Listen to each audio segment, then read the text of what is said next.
Welcome to episode 7 of the Seed Growers Podcast. I'm Dan Brisebois, seed grower at Tournesol Cooperative Farm and spreadsheet and crop planning enthusiast. With the Seed Growers Podcast, I want you to get inspired to go out and save some seed on your farm. Frank Morton of Wild Garden Seed is this episode's guest. Frank Morton is a seed grower outside of Philomath, Oregon. Frank runs Wild Garden Seeds with his wife, Karen, and the help of Victor Sauvie and Mark Luterra. They sell seed retail through a print catalog and online store and sell seed wholesale to seed companies. Frank and I had a pretty long conversation, so I've broken it up into two parts. Today's episode is part 1. In this episode, Frank talks about the evolution of their farming career, scaling the farm up over a number of sites over the years to growing 15 acres of seed with multiple employees. And now they're slowing down the farm to only growing seed on a hectare, which is 2.47 acres for those of you who don't speak metric. Frank discusses how they are more profitable at this smaller scale than when they were growing 15 acres of seed. Frank talks about the difference between selling retail versus wholesale and how anyone who sells seed should find a way to retail their seed. And Frank talks about Wild Garden Seed's evolving crop mix over the years, from starting with salad green seed to moving to food crops, and now mostly growing flower seeds. Part 2 is coming out on Friday, and we'll be mostly talking about saving lettuce seed in that episode. One more thing about Frank Morton is that Frank does a huge amount of plant breeding work. We actually don't get into that in this episode. However, the Seeds and Their People podcast with Owen Taylor and Chris Bolden Newsom just had an episode featuring Frank Morton where Frank talks a lot more about his breeding work. You should go and listen to that one once you finish this episode. This episode is sponsored by the Organic Seed Alliance. Organic Seed Alliance is a U.S.-based nonprofit that advances ethical seed solutions to meet food and farming needs in a changing world. OSA's work ensures an abundant and diverse supply of ecologically grown seed, tended in perpetuity by skilled and diverse communities of seed stewards. To advance this mission, we serve growers working with seed at any scale through participatory research, practical education, policy advocacy, and network development. Join our online seed community at organicseedcommons.org, search our resources at seedalliance.org, and read recommendations for advancing organic seed at stateoforganicseed.org. On a personal note, I also want to mention the Organic Seed Conference that OSA puts on every 2 years. I first went in 2008, and I learned so much about growing seed and the business of seed during the conference, and met so many seed growers, breeders, and seed companies. It was the single most influential and formative experience in my seed growing career. If you're serious about seed, you should give it a try. This episode is also sponsored by the Bauta Family Initiative on Canadian Seed Security. Seedheads is the cross-pollinating podcast where Canadian seed heroes tell their stories, share their how-to tips, and talk about the seeds they love.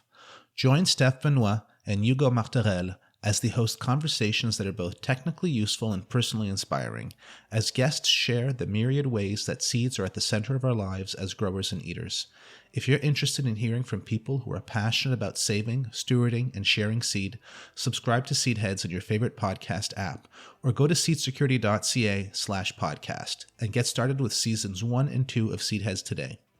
Seedheads is a podcast inspired by Canadian seed growers and hosted by the Bauta Family Initiative on Canadian Seed Security, a program of seed change. Season 3 is coming in 2022, as always, with episodes in French and English. I'm subscribed to the Seedhead podcast, and I can't wait to listen to Season 3.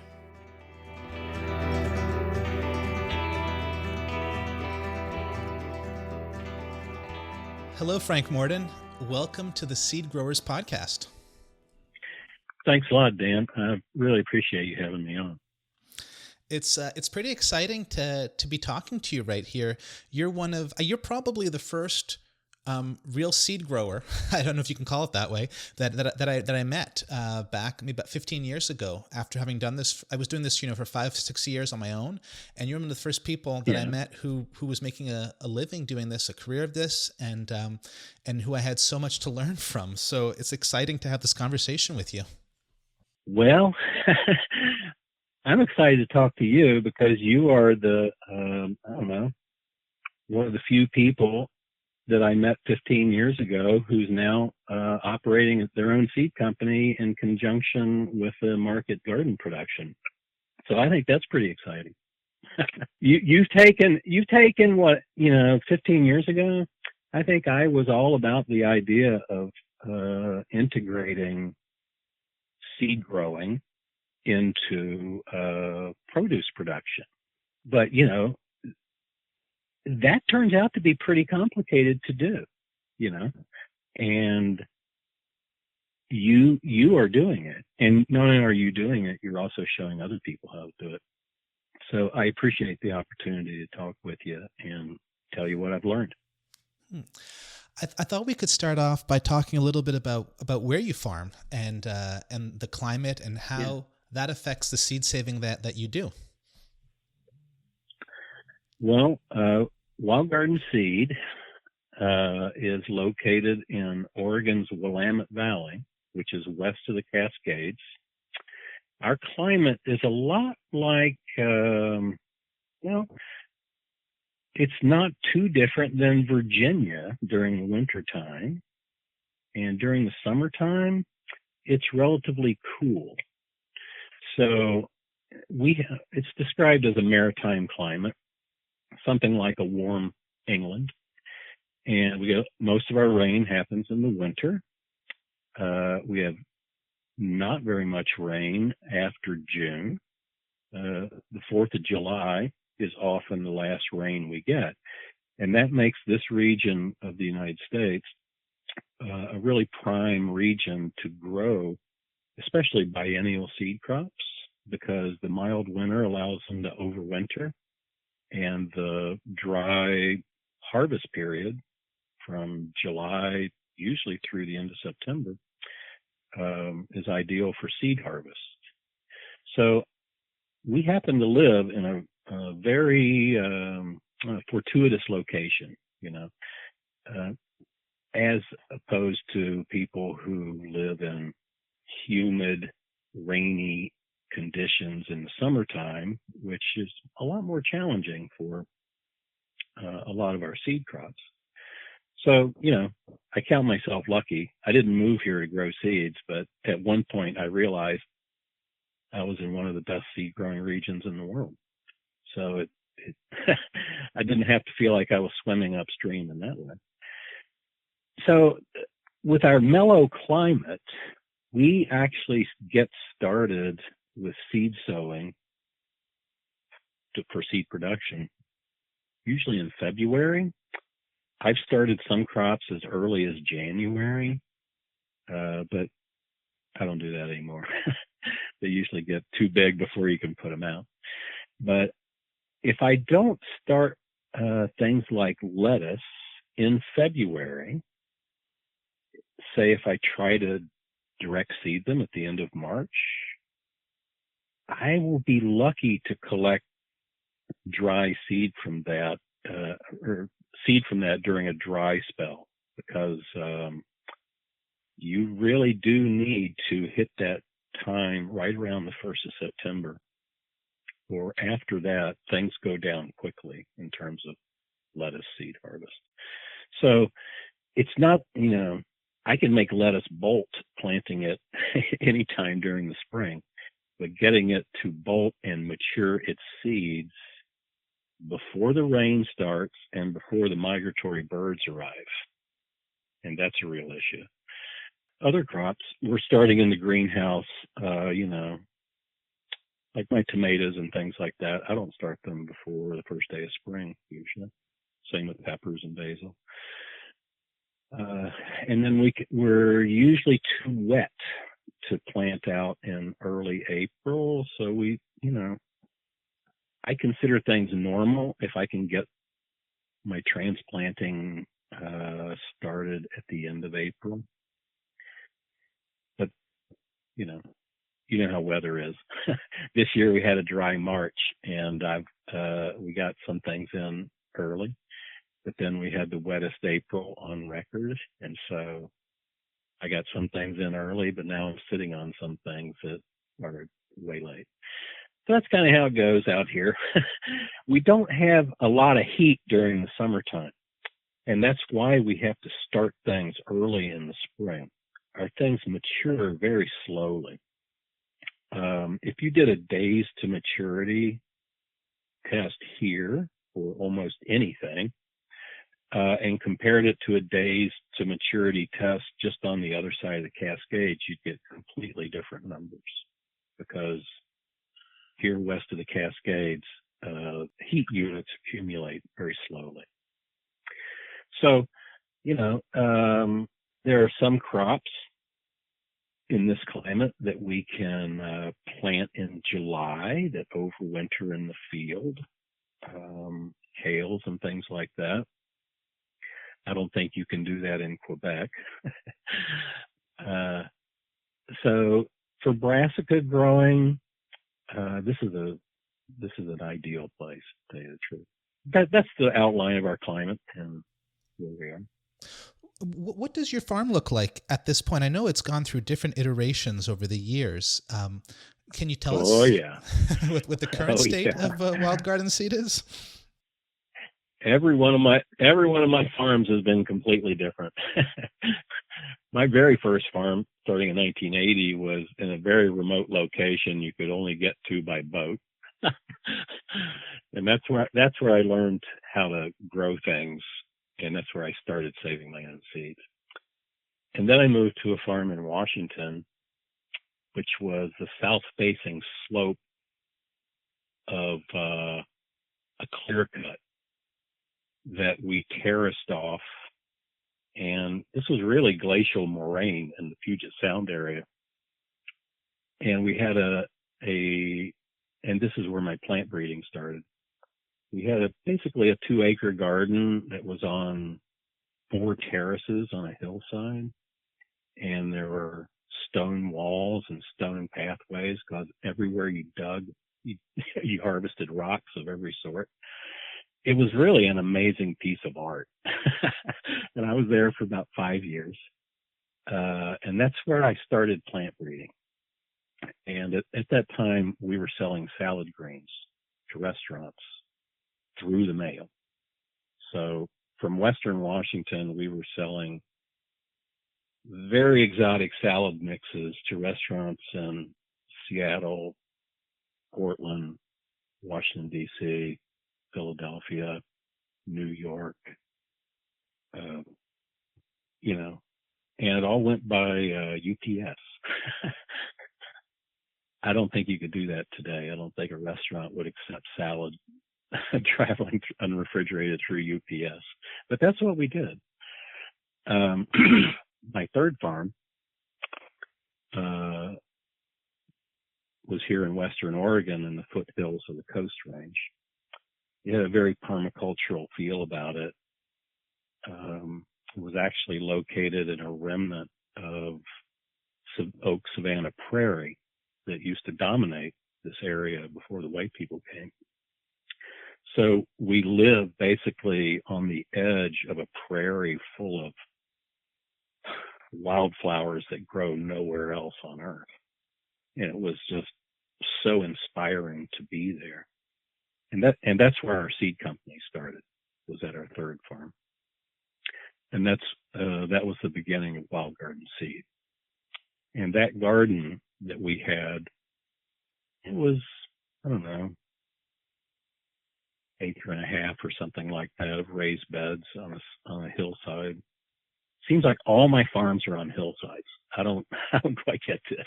I'm from West Virginia, and I've never liked flat ground. And so I've always given myself these hillsides to grow on.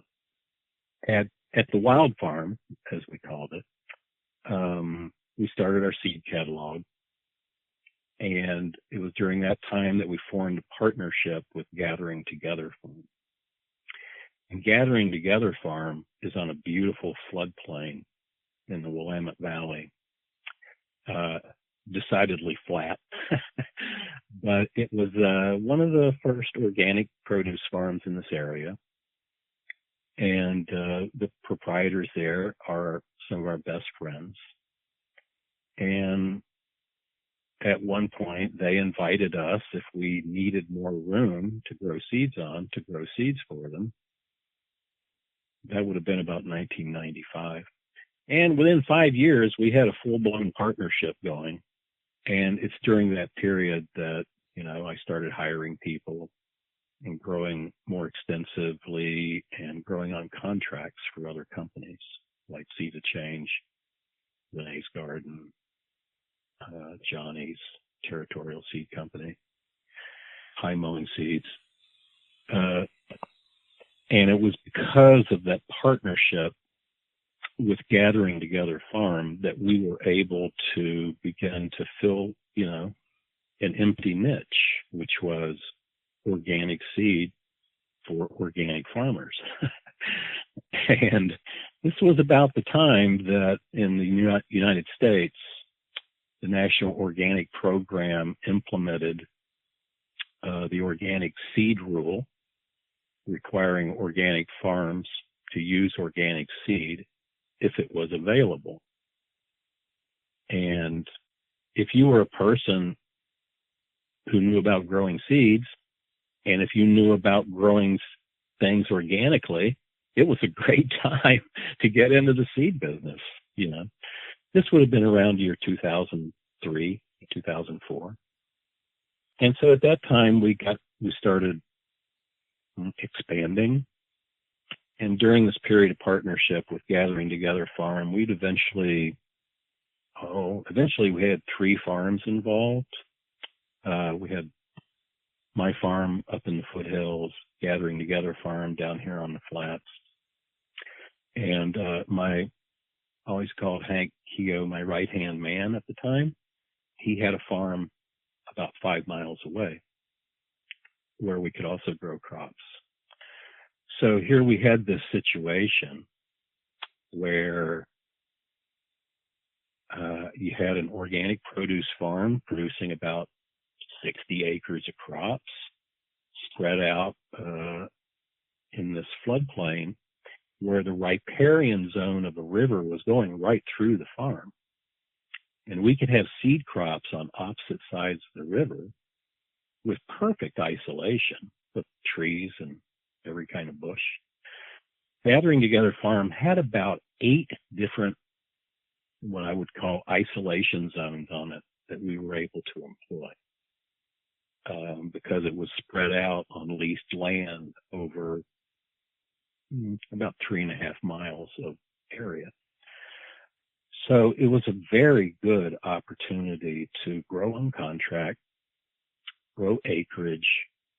We could use the farm's infrastructure that it used for producing, seedlings and all that kind of thing.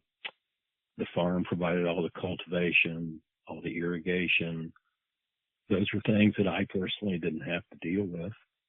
And I could just concentrate on everything related to growing seeds. So it was a beautiful partnership. And over that time, I had evolving crews. People would come in. At one point, we had up to 8 people working for us, doing 15 acres of seed. And it's right at that point that I realized that what my wife Karen had been telling me was completely true. We were too big. We were too big for our own good at that point. And, what had happened was, and I think this is common among small farmers, you start out very small and you just get a little bit bigger every year. And then at some point, you realize you're over your head. You've got too much area. You can't keep your eye on it. You can't make best use of it. You can't do the best practices on it. And lo and behold, we even started overproducing seed. It's like, wow, we're producing more seed than we're selling all of a sudden. So anyway, that happened, and it's a cautionary tale, I'd say. Nobody got hurt. We ended up selling the seed. It's all okay. but it was, it was like, and this is true of a lot of things in my farming experience, is that my wife Karen saw the trouble before I did, and she would start telling me, this isn't as much fun as it was before. But me, I don't know, I was plowing ahead, you know. And I began to think of myself as an employer, as being an employer was sort of an important role I felt like I should fulfill. My father was always talking about the importance of everybody having a job. So I felt like I needed to give everybody a job, I guess. I don't know. It was, it was a strange time. So what happened then, we basically started downsizing. We went from 8 people to 5 people. About this time, we decided mutually, Gathering Together Farm and us, that it would be a good time to separate our partnerships out. And this had to do with all of us getting older. You know, my partners at Gathering Together are considerably older than I am. So we began to think about, you know, how do you bring down a farming career? What happens at the end of your career? You got all these employees, you got all this land worked up. Then what? You know, is there a way to pass this on to somebody? Well, we thought so. When I say we, I mean all of us older farmers think that there must be some way that we can pass this farm along to the next generation that makes sense. And I mean, that makes dollars and cents, which is to say, how do we have something for our retirement? The problem with old farmers is a lot of them haven't saved any money, and most of them are not invested in the stock market. And so as you're getting close to the end of your career, you cannot help but think about retirement. So that is actually what made us decide this would be a good time to divide our farms again, to be like we were before. We still grow crops with Gathering Together, but we basically divided the companies up so that Karen and I knew what was ours and Gathering Together knew what was theirs. And so anyway, it's just one of those business evolution things that had to happen. All right, so about that same time, we decided that we needed to move from the foothills of the Coast Range off the grid to someplace closer to town. Karen and I had lived off the grid since 1980. And we lived in this remote place. I've always lived in remote places. At some point, you start thinking about, how do you keep going in a place like this? Are my kids going to worry about me living at the end of a gravel road off the grid as I get older? And we didn't want to burden our children with worrying about us, for one thing. And it was a fairly primitive existence we had going.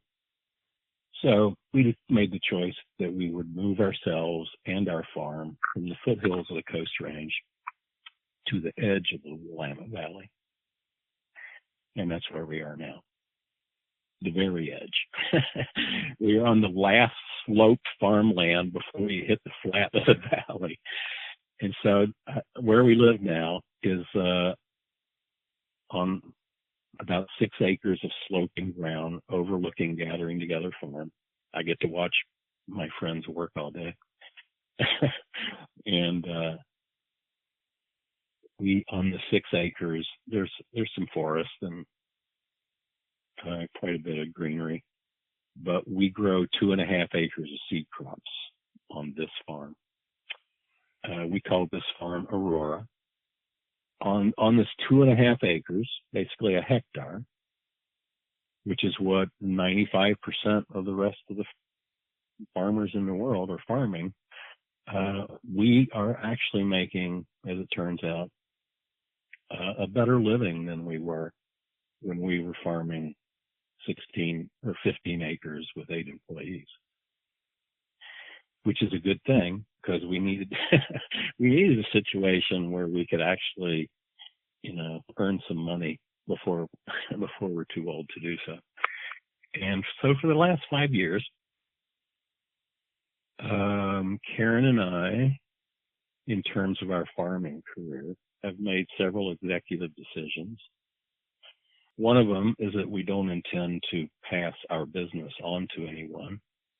I've always looked at Wild Garden Seed as just kind of our creative expression in farming. I never looked at Wild Garden Seed as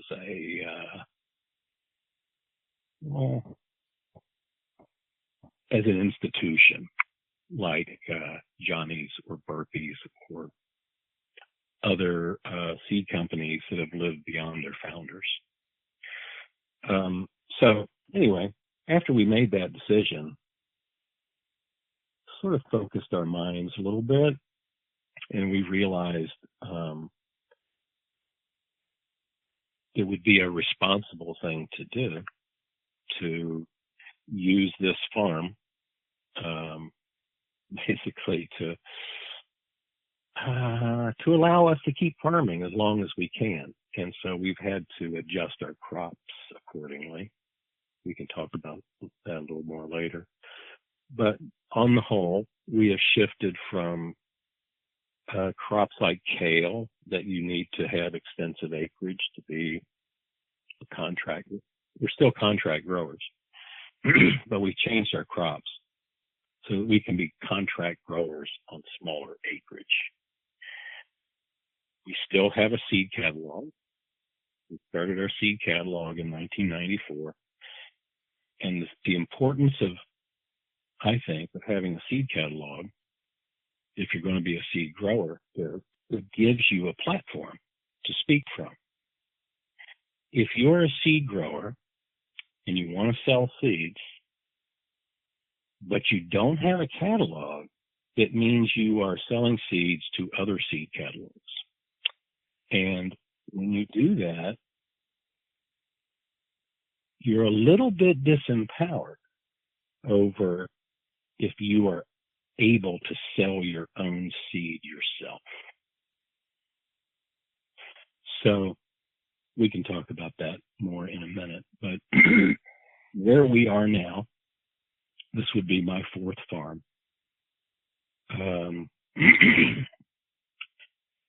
I call this my retirement farm.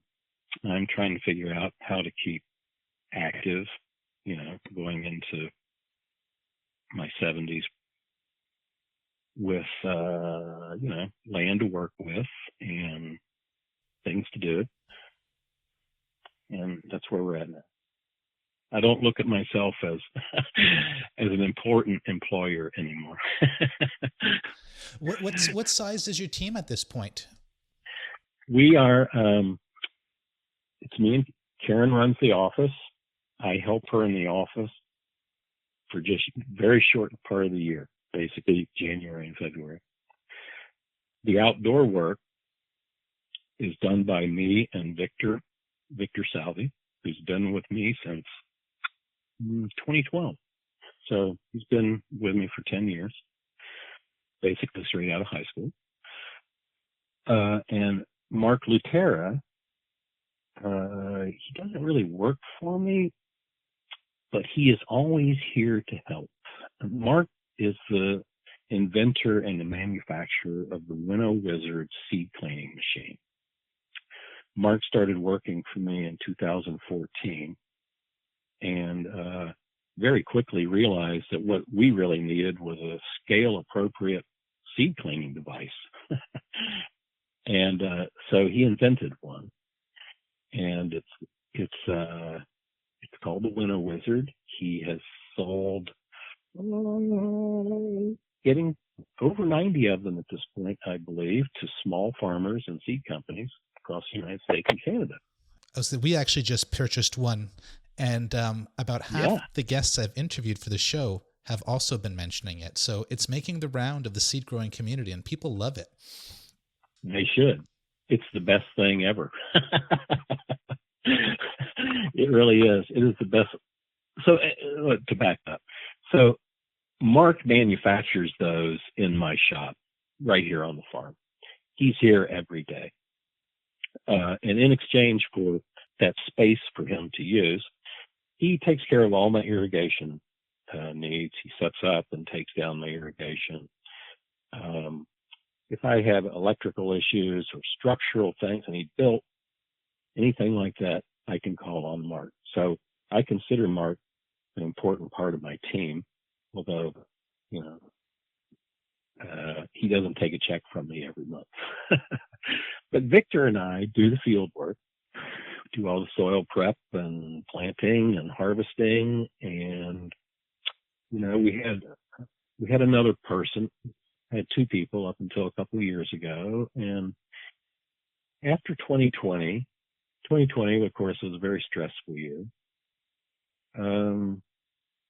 Me and Karen and Victor decided that we would most enjoy doing this ourselves, the three of us, and we would most enjoy seeing how much we could do together and calling that enough. So that's what last year, that Victor and I worked our butts off trying to do it all, realized we couldn't do that. This year, we are enjoying doing about 2/3 of what we did last year. And I think everything's going to be fine. But, this is just more of that fine-tuning process, tuning the farm to where you are during your life, your stage of life. Back in the early 2000s, I was in growing mode. I had my life ahead of me, and maturity brings different requirements and expectations. So at this point, I feel super lucky to have Victor and Mark and me and Karen being able to pull off a seed company that we still sell seeds to Johnny's, Fine Mowing, Floret, Territorial. We're still selling seed to these people. We're just doing it on a different scale. And we have our catalog. And if we had to, we could live on our catalog. In your catalog, so you have the online store and you have the print catalog, which these days you're sending out the updated price lists based on a couple of years ago was the last official version, and it's an annual update. So at this point, your retail, or I don't know if you call it your retail, but your catalog sales are important enough. Like I've definitely seen on your site at periods, it's going to say we're only taking, like, the orders are closed for the moment as we fill orders, and there'll be another date set up where the next run of orders are going to be taken in. So it sounds like it is running pretty busy. We're very busy. We're very busy. Karen just finally got caught up. That is to say, her desk cleared off in like the last week of April. Up until then, she always had orders waiting to be done. So it's really hard to get it just so, right? I mean, you must know this. It's really hard to make the office so that you don't have more help than you need during the summertime and you have enough help during the wintertime. And one way that people do that is, by hiring temporary help. I have never done that. I have never been able to let anybody go, or to say, hey, your job is over. There's something wrong with me. I'm not good at that. And I would always rather find more work to keep the people working or else work myself to death to keep up so I don't have to hire anybody else. I don't know. I'm not a great model, just saying. Be careful taking your pattern after me. I have I have a successful company. I have a successful catalog. I'm not sure I did it the right way, though. I'm just saying. Well, let me say one thing about one thing about retail versus wholesale. On the retail side, when I say retail, I mean my website. We send out a paper catalog, but that's just because I'm so old-fashioned, and it's a good way, I think, to let people know you're still alive. And I can't tell you how many people tell me that they like reading a catalog, and they don't want to do it online. They might want to do it on the toilet, So anyway, I like for people to have a reminder that we're still in business. And that's why we do the paper catalog. The other, the important thing about having a retail outlet, I'll just say this one more time.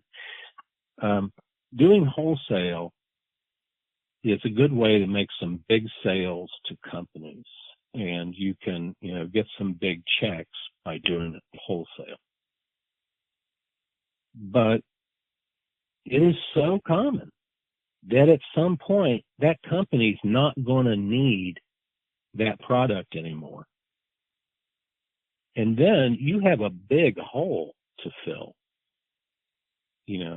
Now you've got to somehow make up for that big contract that you've had going that now has just disappeared for, I don't know, who knows why. They found another variety they like better, something like that. Well, I've always liked doing wholesale because it allows me to grow a lot of seeds. And I just love running my hands through seeds, and I love harvesting seeds, and I love growing seeds. So I like to sell seeds in volume. But the danger is, if you do that, you're really dependent on these companies to keep you in business. And, if their business has trouble, then your business is going to have trouble. So by having your own catalog or your own website, your own outlet for seeds, it means that you're not completely dependent on, a larger company to offer you a good price and things like that. You can set your own price. That's the nice thing about a catalog. You can set your own price. And what's more, if you have your own catalog, you can introduce things to, companies much bigger than you. You can introduce them to something that you like to grow. And, if you have a catalog, the larger companies buy trial samples from me. I don't give them away for free. I make them buy them. They may find something that they like there, and then they'll start buying it from you. And you have already set the price for it. You understand the power in that? It keeps you from having to be a price taker all the time. Farmers are always crying about how they're price takers. They don't set the price. If you have your own retail outlet, it empowers you to set your own prices. And as a commercial seed grower, that's pretty important. I've been asked to grow zinnia seeds for $100 a pound by a larger company. I knew I could not do that and make any money. I knew I couldn't. But rather than say no, I said, okay, I'll try. And I was a complete failure. Now, this company has come back to me again for basically the same seed years later. And I sell that seed. And I set the price this time. And it's not $100 a pound anymore. It's $1,000 a pound. So that is the power of having your own voice in what your prices should be. Now, that company, they can go out, maybe they can find somebody to grow that zinnia for $100 a pound.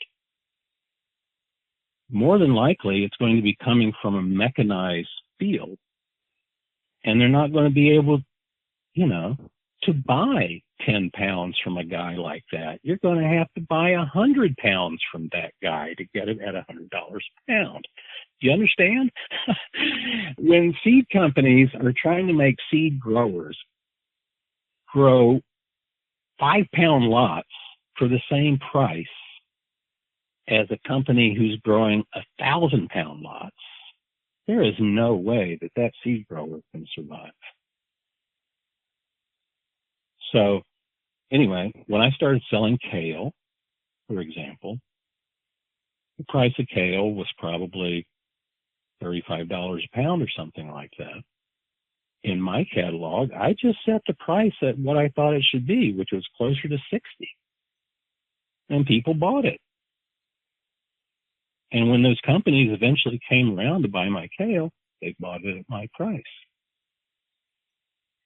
So that's why I advocate that every seed grower should think about a way to retail market their seeds.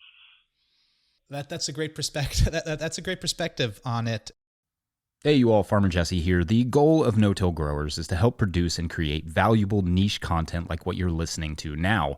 We create several different podcasts, from the Winter Growers podcast hosted by Clara Coleman to the Collaborative Farming podcast with host Jackson Roulette and many more. We produce videos at the No-Till Growers YouTube channel, including farm tours and crop-specific breakdowns. And our entire model is to create helpful, valuable farming content that is free and open to the public, so anyone, anywhere can use it. So if you appreciate that and our work, or are simply enjoying this show, please consider signing up to be a patron at patreon.com/no-tillgrowers. There are also other support options at no-tillgrowers.com, or you can even purchase a copy of my book, The Living Soil Handbook, because when you purchase it directly from no-tillgrowers.com specifically, the proceeds go to making you more amazing content like this. Okay, that's my spiel. Thanks, you all. Back to the show. And you mentioned that on this smaller acreage, you're more profitable than you were on the larger acreage. And I'm curious what some of the big changes were. Is it crop mix? Is it the balance of contract versus retail? Is it, better growing? What are some of the big changes that you've made as you've scaled down and as you go forward in the next steps of your farming? Well, I was all about growing food crops, vegetable seed. In the beginning. In the very beginning, I was all about salad greens. That was how we had earned our living and bought our farm, was selling salad greens to restaurants. So in the beginning, the crop mix was everything that we grew for salad greens, for exotic salads, that was in the catalog.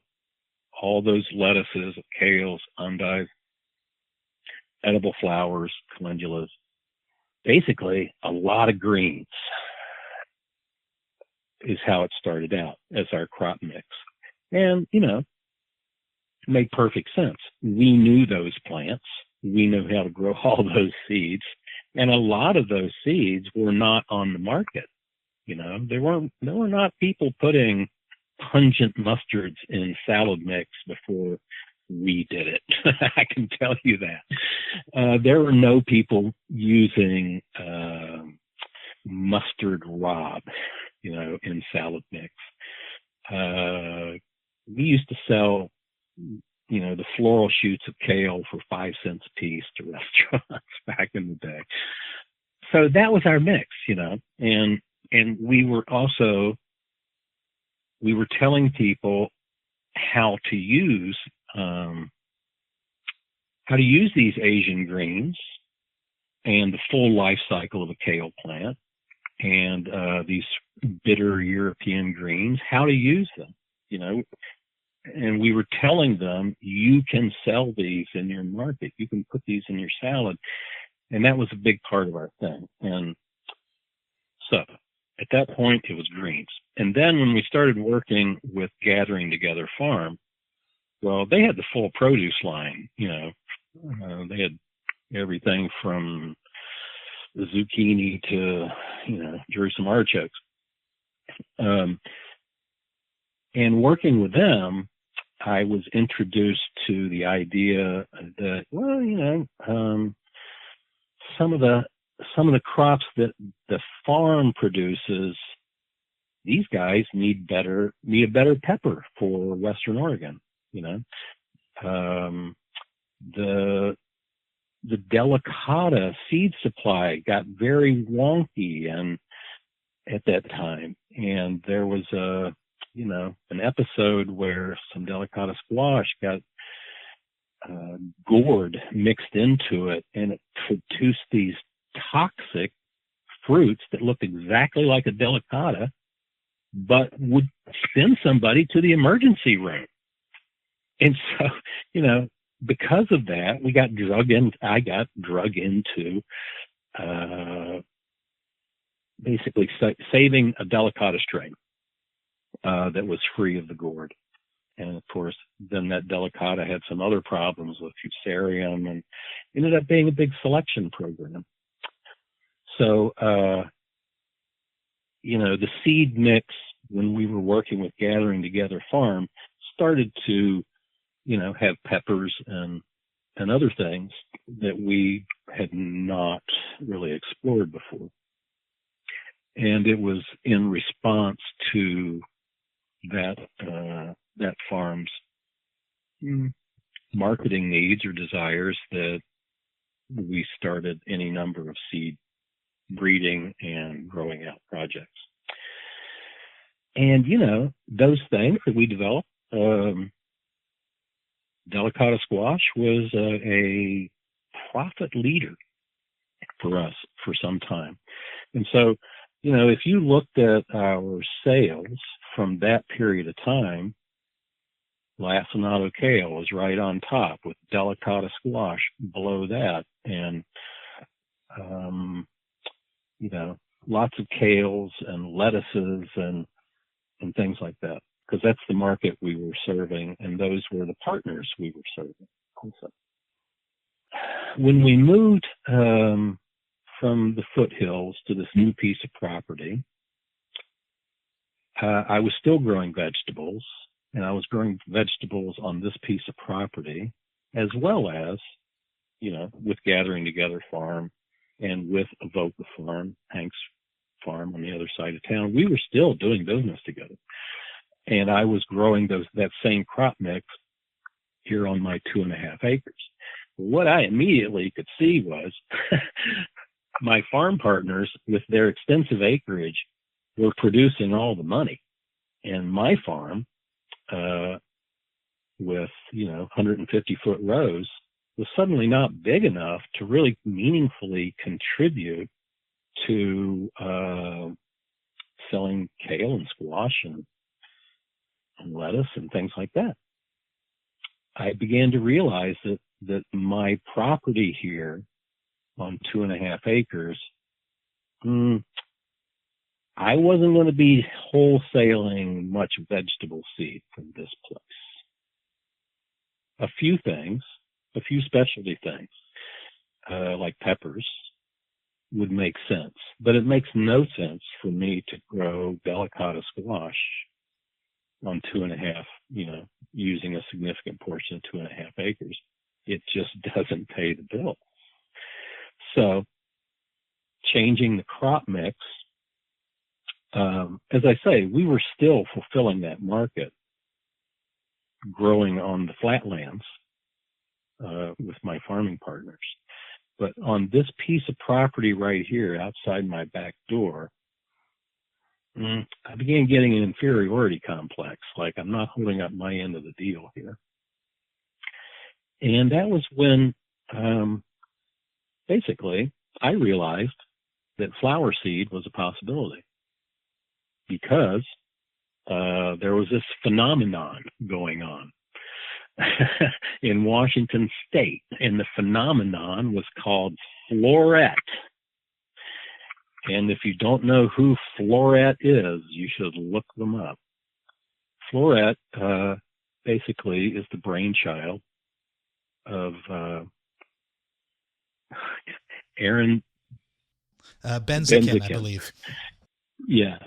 And she is such an important influence in what people are doing in their gardens today.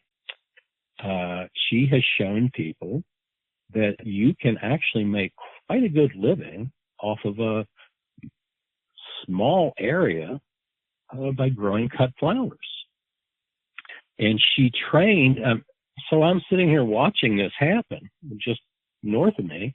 She's training all these women, you know, through these workshops in how to do weddings and how to do local flowers, and empowering these women, mostly women. I keep saying women because when I went into the workshops, it was 80 to 90% women in those workshops at Eco Farm. And I came back from Eco Farm, you know. So Florette started this thing, and then I started seeing it at Eco Farm and other places. It's like all the rooms where people are describing how you do a cut flower business are packed. And if there's one thing I know, there was no organic flower seed at that time. There was none. Zero. So, well, I take it back. There was one company in Israel producing organic flower seeds. But really, on the ground, supplying local flowers in North America, organic flower seed was not being produced.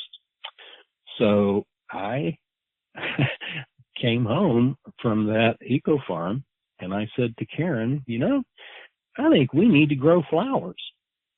And so we just started. And just like I've done every damn thing, I just got 100 flowers I had never grown before, and we planted them.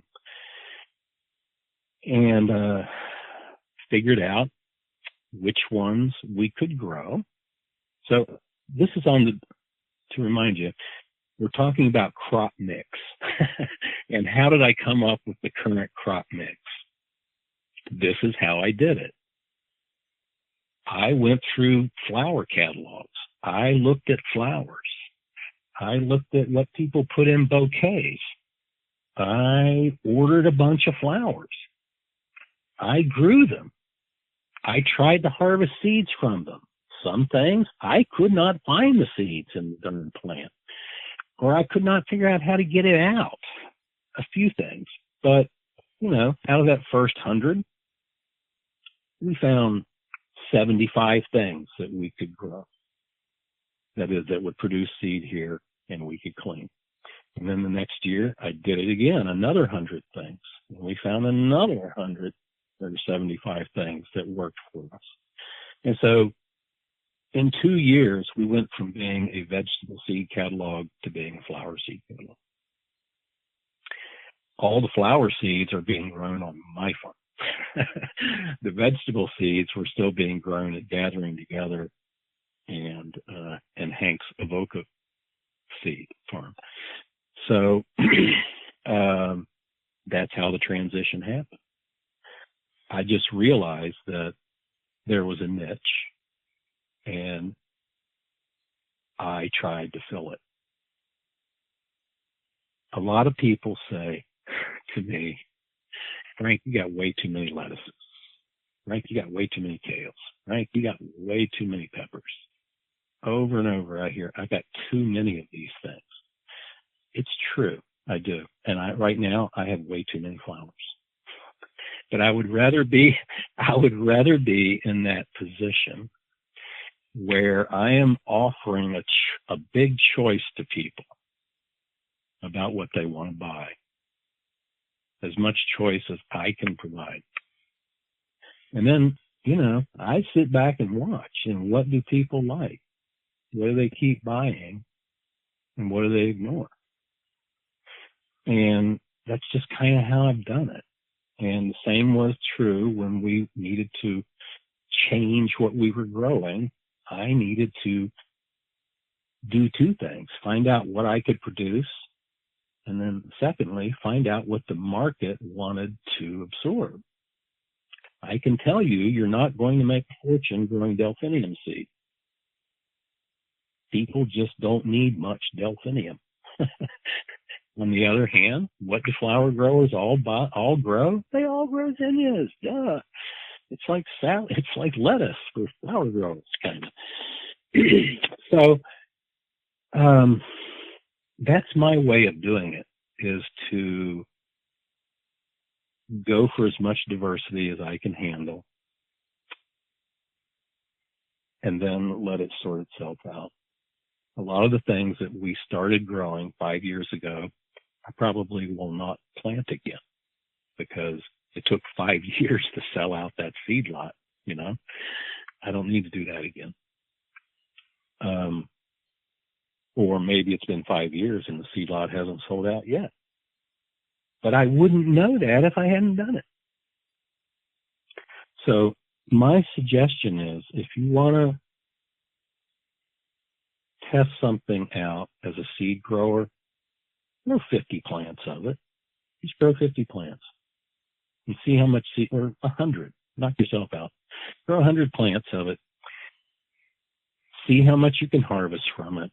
See what the challenges are in, the seed cleaning, the seed harvesting, not to mention growing the plant in the first place. And then at the end of that season, from 100 plants, you'll know what it's worth. Do you want to grow 1,000, or do you never want to grow it again? You can figure that out. But that's how we did it. When we grew 200 lettuces, we only grew 150 of each one. If you don't grow enough, you don't really get a feel for the harvest process, and you don't get a good feel for the cleaning process. So I think you need a minimal number of plants to test something out. And then, you've got seed from 150 plants. You can offer that around to them. I mean, it's usually a significant amount of seed. You can offer it around to different potential customers. You could put it in your catalog. Yeah, so you're testing both the growing, the cleaning, and the selling of those crops. Yep, exactly. With essentially one flat. Basically, I used 162s to start things. So I just plant a flat of it, and that's enough to learn. Yeah. If I don't plant that much, if I only plant 10 plants, I just can't learn anything from that. Really, you don't know whether they could all die of disease, or maybe none of them would get a disease. If you grow 150 plants and there's an endemic disease around that's where birds are going to wipe them out, that's a big enough plot. The birds will find it. So anyway, that's how I do it, and that's how I came up with what we're selling right now. We are, as I say, we're more profitable than I have ever been, with less labor than I've ever employed, on less land that I've ever produced from. But it was going through this process, and, now I found buyers. This project started 6 years ago. Now I found buyers who not only, I found retail buyers who are, flower ranchers. They're buying, 1,000 seeds, 5,000 seeds, 10,000 seeds of various flowers from me every year. Those are good customers for the website. But I've also found larger seed companies who realize the same thing that I did, that, hey, there's a need for organic seed out here. And so I am able to produce commercial lots for companies like Johnny's and Imoing, Florette, etc. But that's how we did it. And if you don't have the seed in your hand, if you can't hand the seed to the seed company and say, do you want this? Then there's no way to explore that question about, do you want this? I don't know if I want it. I have to grow it first. Okay, here, grow it. And then if they come back and say, wow, that's the best thing ever. And you say, well, I just happen to have 2 pounds of it sitting right here, and you're in. But my favorite expression, and the one that drives my loving wife the craziest, is, well, you know what? We can't sell it if we don't have it. I can imagine why that drives her crazy. It's legitimate. She'll say, why are you growing these peppers, Frank? We never grew peppers before. Why are we doing peppers now? It's like, well, the farm needed some peppers, and why are we growing so much of it? And it's like, well, if you don't have it, you can't sell it. How much of it can I sell? I don't know. I have to grow some, and then maybe someone will want to buy 5 pounds, but probably not. So anyway, I'm not suggesting that everybody should do this. I'm just saying that that's how I did it. That's the expression I have. I like to have seed in inventory because, you just might have a pandemic. And then everybody is suddenly going to realize they need some seeds, and they're all going to go out and start to buy seeds like crazy. And if you just happen to have some, you're going to make a lot of money. Pardon me putting it that way, but that's, if you are producing seed, if you are confident in a variety, you say, this variety is good, and you have people buying it, I am not afraid to get 1 or 2 years ahead on a seed supply. Seed keeps, and mostly people realize they need seed on the day they need to plant it. They're not going to give you a 1.5 years heads up to produce them some seed. So if I know that I have a good variety, Hopi red dye amaranth, burgundy amaranth, those are good varieties. They're always in demand. If I always have, 50 pounds of it sitting around, if someone calls up and wants 25 pounds out of the blue, I can do it. If I don't have it, I can't sell it. And if I don't have it, they'll never call me back. This is how I look at it. Everybody doesn't believe in this. In fact, some of the people who have worked for me disagreed with this principle, but that's how I do it. And, in mentioning the pandemic, as you know, there was suddenly an unbelievable desire for seed. And it just came out of nowhere. And if you were sitting on a nice inventory, then, well, it's like having your plate turned right side up when it rains pancakes. You get yourself some, So I'm not afraid to have inventory sitting around for good varieties. So the couple questions I like to end off with, and you've already kind of jumped the gun on one of them, and that would be, what would you tell your younger seed-saving self? And is that buy yourself $1,000 of screens? Well, I was thinking about it because I knew you were going to ask me this, and as a practical matter, I would have saved myself a lot of trouble if I had well, in fact, I did, okay? I bought a set of screens that came with a clipper seed cleaner. The seeds just came with the clipper. But the clipper was, it was intended for use with wheat. And so all the screens are intended for use with wheat. And they were useful, but they were not exactly what I needed.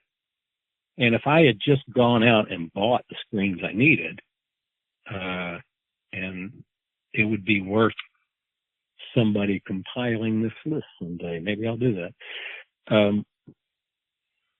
It would just be so much easier. And I'd be so much less frustrated. The screens make all the difference. But, okay, so that's a practical thing.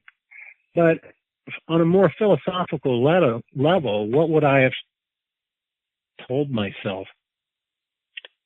The problem with this question is that it assumes that the young person will listen. If I told myself in 1995 hey, don't try to do too much. You should figure out what you're going to work on and become an expert at that. And don't try to do everything, because you will just drive yourself crazy trying to be everything to everyone. In fact, would I have listened to that advice? No, it was actually given to me as a young guy, my friend John Navazio. Ever since, we started talking seeds in 1996, he has always said to me, become a samurai of the crops that you are most invested in. Don't try to do everything. Furthermore, it's not how much seed you keep, it's how much seed you throw away. Navazio told me that 5 times every time we met up with each other. And that was sage advice from older seed keepers. I didn't listen to it. I proceeded to go ahead and do everything that interested me. I did native seeds. Navazio says, what are you doing that for? I said, oh, that's God's work. We got to do that. I did native seeds. I did vegetable seeds. I did, chicory and lettuce and squash and onions all over the map. Was that a good idea? I'm not sure, I would tell myself, don't do corn. Just don't do it, Frank. Just don't do corn. You don't know anything about it. You're not in a corn place. And furthermore, even if you came up with the world's greatest corn, you couldn't make any money selling corn seed. So forget it. Somebody should have told me that. I wasted years trying to do corn. And then one day I just said, forget it. And when I composted all those ears with their, numbers written on them and everything, all I could think about was how much time I wasted doing that. However, if I hadn't done it, I wouldn't have the perspective I have today. And I wouldn't know that. I wouldn't know what I just told you. So, I think that old people offering young people advice is a nice thing to do. But I don't know. Seed people are pretty independent. They're mostly going to do what they want to do. You tell some seed guy, don't waste your time on wheat. They grow wheat in the Midwest. You're never going to make any money on wheat. Well, what if that's what you want to do? What if that's what you want to do? What if corn was really important to me? Turned out corn was not important to me. I thought it might be. But you know what? I thought it would be important because my farming partner said, what I want is a corn that I can plant in Western Oregon when the soil is cold and it'll germinate. That's what he said he wanted. By God, I did that. Unfortunately, it tasted like dog meat. It was no good, but it germinated. It did what he asked for, but it wasn't a good corn because I don't know what I'm doing, So anyway, I spent a bunch of time on that. I learned a lot. I learned that I don't need to do that anymore. But you can't, you just can't make young people skip the steps. You can't get them to skip the steps. Let me tell you how to save yourself a lot of trouble, It reminds me of the song. If you want to get in trouble, I'll tell you how to do it. Just get a guitar and then you're into it. Well, that's sort of how seeds are, If you want to have a lot of fun, I'll tell you how to do it. Get into seeds, and then you're into it. Is that what you would say to market growers to get them to start saving seed? Oh, no. to get market growers saving seed, I would tell them something completely different. I would say, do you know how valuable seed is? Imagine if you had all the seed you wanted in your hand and you could just throw seed at the problem. You know, you could direct seed everything without worrying about it coming up or not. You know, if your salad mix didn't come up, so what? You've got tons of it. You grew it yourself and you got all the salad mix seed you need. And it's not costing you anything other than the time to do it. And not only that, if you grow it yourself, you know it's fresh, which means a lot. You know it's a variety you like. You know that every time you grow that seed in your climate, you're improving its adaptation to that location through, you know, epigenetic tuning. Epigenetic tuning is basically the way plants adapt to their immediate environmental changes. And it can happen during the lifetime of a plant. It can happen in the previous generation. So, you know, radishes can grow more hairs on their leaves if the previous generation was fed on by caterpillars. And it's just because it turned on a gene, and that gene is still on in the next generation. So when you save seeds on your farm, subtle things like that are going on.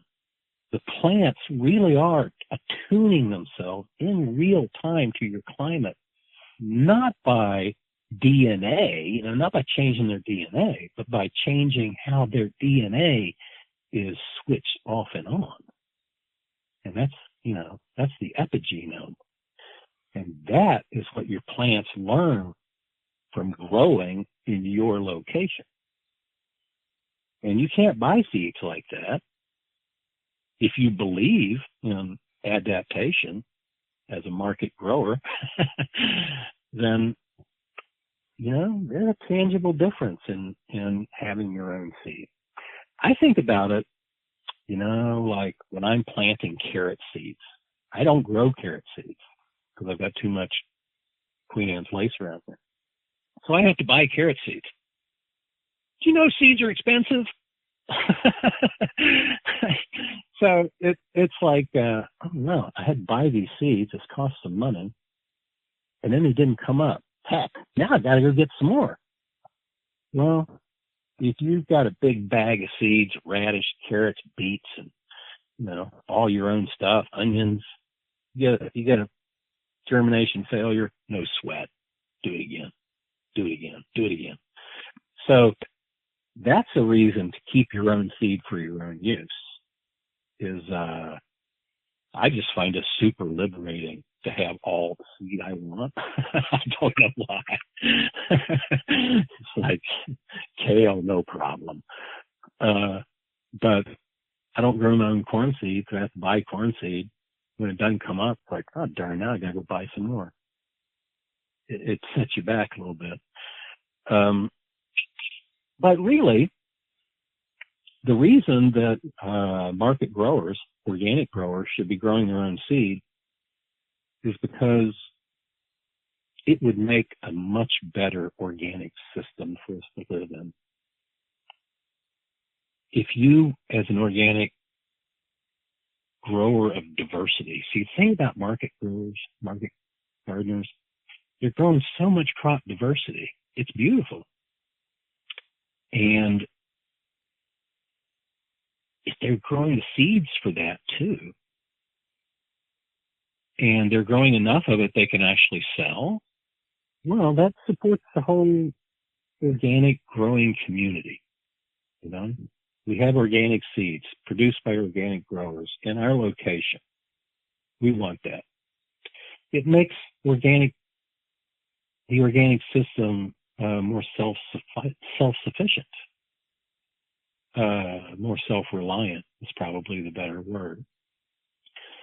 It bugs a lot of people to have to buy seeds from companies that they don't like that much. You know, if you're buying, you know, your seeds from a corporation that you knew had some, I don't know, did some things that you don't like, kind of rubs you the wrong way, you know. Whereas if you're able to buy seeds that you know were grown locally and are being sold through I don't know, maybe the guy that grew them is selling them, or maybe maybe the woman who's growing this seeds is part of a seed growers co-op in Idaho. You know, you're supporting people as a grower and as a user of locally grown organic seeds. You're supporting our community, which is about the best thing we can do. We're all worried about corporations taking over the meaning of organic. This is one way we can hold on to our own heritage and also make our own decisions, daggone it. Like, hey, you know, that corporation that used to grow that rutabaga, they're not growing it anymore. In fact, they only have a hybrid rutabaga now. Well, what are you going to do about that? You better grow some seeds. I mean, that's the only solution. And we know this is happening. We know that anything that can be turned into a hybrid is being turned into a hybrid. And in brassicas, anything that's being turned into a hybrid is being turned into a hybrid that contains cytoplasmic male sterility, which means that you won't even be able to dehybridize that hybrid because of that CMS process. So we are losing by not keeping local seed systems going. We are losing our opportunity to choose the kind of crops we want to grow. I didn't believe it for a long time. I hear about places where, you know, in our country, you can't even buy open pollinated seeds anymore. I kind of didn't believe that. But the more I read, I'm finding that this is actually true in places like Mexico. If it's a seed that can be a hybrid, it's a hybrid. And nobody's producing any open pollinated seeds. It's really true. So that's why we should grow seeds. And as market gardeners, we're in a good position to do it. Furthermore, it enhances your market garden environment. You know, all those seeds produce flowers. All those flowers attract beneficial insects. All those beneficial insects control aphids and caterpillars in your crops. So by growing your own seeds, you're actually growing your own beneficial insects as well. And that's something you really can't buy, is that kind of environment. It sounds like this is a good point to wrap up on then, and to inspire or to invite other growers to bring in a more resilient organic seed system that keeps the varieties we want available and keeps the pollinators in the field. Well, you know, that's what we want to do. And Daniel, your things I read that you post online on Instagram mostly about how to save seeds, you know, it is so beautiful the way you're doing that because you're educating people into how to do it and what you're getting yourself into. I like it. I just really like it. And you are opening up these windows, these small windows for organic, local market gardeners to go through, to enter the seed world.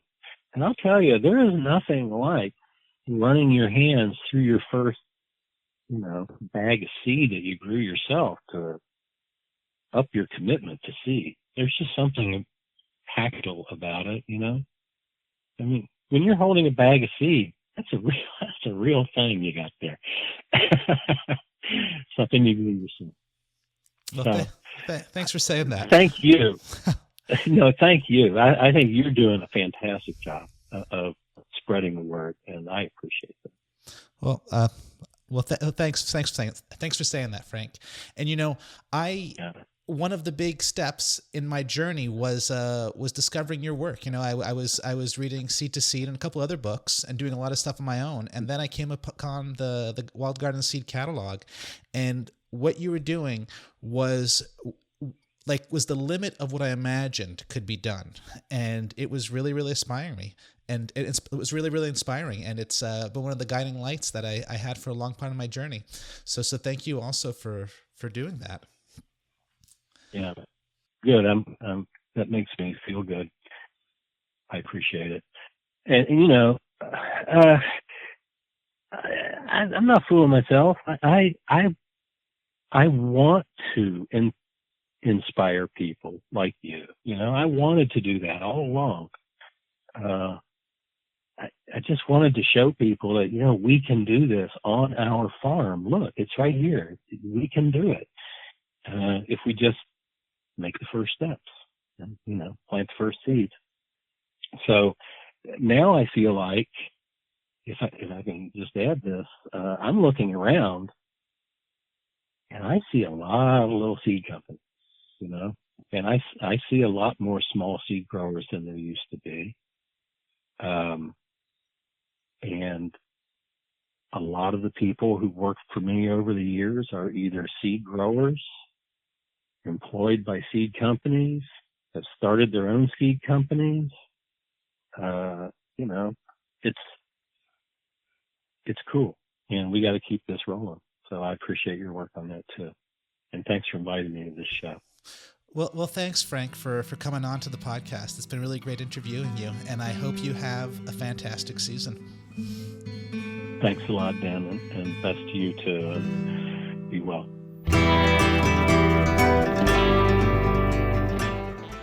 And that's the first part of episode 7 of the Seed Growers Podcast. The rest of the episode is coming out on Friday.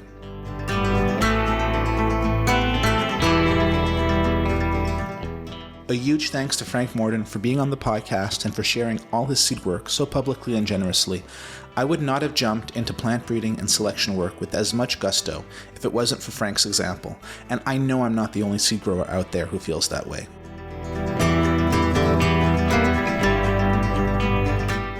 You can find Wild Garden Seed on Instagram. You can also head to wildgardenseed.com to see their full seed catalog. The Seed Growers Podcast is produced in part by no-till growers with the help of our sponsors, the Bauta Family Initiative on Canadian Seed Security and the Organic Seed Alliance. A huge thanks to Jackson Roulette and Jesse Frost of No-Till Growers for making this episode happen. You can find more seed growing resources on my blog at goingtoseed.net. While you're there, you can subscribe to my newsletter full of seed growing, crop planning, and farm spreadsheets. If you haven't already subscribed to this podcast, now's the time. You wouldn't want to miss Friday's episode. Frank really knows his lettuce. Until then, happy farming.